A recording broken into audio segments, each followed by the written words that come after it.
All right, so Mercury has gone into Gemini, and there is a couple body parts I left out when doing the Sun in Gemini. So we have the hands and the lungs that Gemini rules. Mercury rules both of those plus the nervous system. So with Mercury, we're going to focus on the nervous system for this Mercury and Gemini transit. So the nervous system is communicating perhaps something to you about whatever it is in your life that you may be holding on too tightly, or it's the opposite and it might be too loose. What are you consistently communicating or thinking about or avoiding thinking about that may have to do with emotions that have to be brought up? That's the lungs. Lungs hold grief, but also that smothering word. So the hands are the grip and the grasp, and the lungs are about smothering.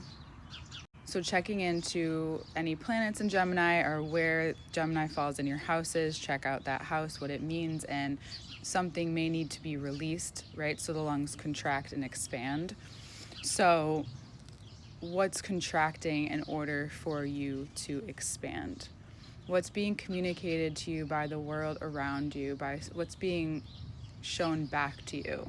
It could be even through other people or a conversation with someone, maybe even unexpected, that you learn about yourself in this way, because something perhaps needs to be tended to in order for there to be forward movement with all of the shifts in Aries. We also have the Gemini new moon this evening, which I will make a post about, and then I'm going to do some readings, and that will be in the next video. So essentially, during the next few weeks before Mercury moves into Cancer, you are maybe integrating, processing. Last week was a doozy. I'm also going to do a separate video about last week.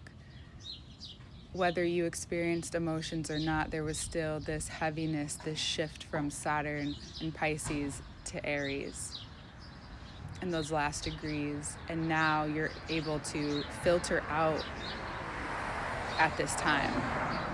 You may not recognize it at first because Gemini can be very chaotic,